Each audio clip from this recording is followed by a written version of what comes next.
సంబంధించిన కుటుంబానికి చెందిన వ్యక్తిని తాను ఓటు వేశాడని,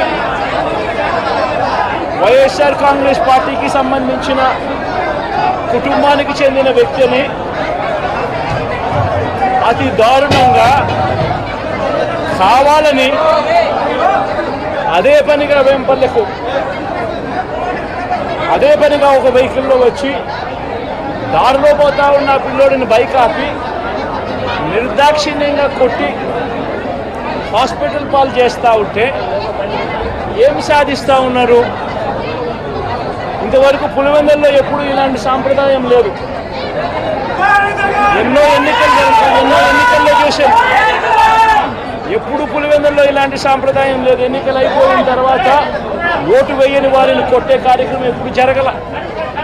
రాష్ట్ర వ్యాప్తంగా కూడా ఒక భయాందోళన వాతావరణం క్రియేట్ చేయడం కోసం అని రాష్ట్ర వ్యాప్తంగా ఇదే చేయిస్తూ ఉన్నారు దగ్గరుండి. ఏం సాధిస్తారు దీనివల్ల? మీరు వేసే ఈ బీజం చేసే ఈ చెడు సాంప్రదాయం రేపొద్దున మళ్ళీ తెలుగుదేశం పార్టీ కార్యకర్తలకి చుట్టుకుంటుంది. చంద్రబాబు నాయుడు అనుకుంటా ఉన్నాడు తానేదో ఈ మాదిరిగా చేసి భయాందోళన క్రియేట్ చేసి వైఎస్ఆర్ కాంగ్రెస్ పార్టీకి ఓటు వేసిన వాళ్ళని కొట్టడం వల్ల ఒక తెలియని ఆనందం తనలో ఏదో పొందాలని చెప్పి అనుకుంటా ఉన్నాడు. రాష్ట్ర వ్యాప్తంగా ఒక భయాన్ని క్రియేట్ చేయాలని ప్రయత్నం చేస్తూ ఉన్నాడు. కానీ నేను చంద్రబాబు నాయుడు గారికి మరొక్కసారి కూడా చెప్తా ఉన్నా, ఒక చెడు సాంప్రదాయానికి నాంది పలుకుతూ ఉన్నారు. దయచేసి ఆపండి. ఆపకపోతే మాత్రం ఎల్లకాలం మీరే అధికారంలో ఉండరు. అధికారం మారిన రోజున ప్రజలు చంద్రబాబు నాయుడు గారు చేస్తూ ఉన్న ఈ అన్యాయాలను చూసి శిశుపాలని పాపాలు పండినట్టుగా ఆ పాపాలు చాలా వేగంగా పండుతూ ఉన్నాయి. అధికారం మారిన రోజున తాను చేస్తూ ఉన్న ఈ చెడు సాంప్రదాయం తనకే చుట్టుకుంటుంది. ఈరోజు దెబ్బలు తగిలినా దెబ్బలు తిన్నా ప్రతి ఒక్కరూ కూడా రేపొద్దున ఇదే మళ్ళీ అటువైపున చేసేదానికి మీరంతటి మీరే బీజం వేస్తూ ఉన్నారు. ఇది సరైన పద్ధతి కాదు.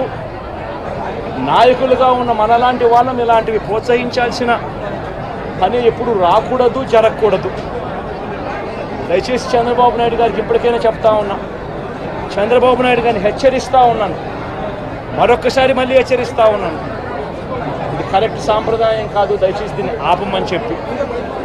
నిజంగానే మీరు కూడా వెళ్ళి ఒకసారి చూడండి. ఒకసారి ఏం పాపం చేశాడు నా పిల్లోని, ఎందుకు కొట్టారు, ఏం పాపం చేశాడని కొట్టాడు. ఒకసారి హాస్పిటల్లో కూడా ఒకసారి చూడండి. ఒకసారి 90 మంది పిల్లలు ఇక్కడ జాయిన్ అయ్యారు. మధ్యాహ్న భోజనం పథకం సరిగ్గా జరగడం లేదు. పిల్లలకు కనీసం బ్యాగుల సప్లై కూడా సరిగ్గా జరగడం లేదు.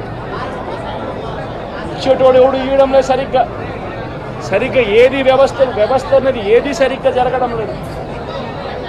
వ్యవస్థను గాడిలో పెట్టండి.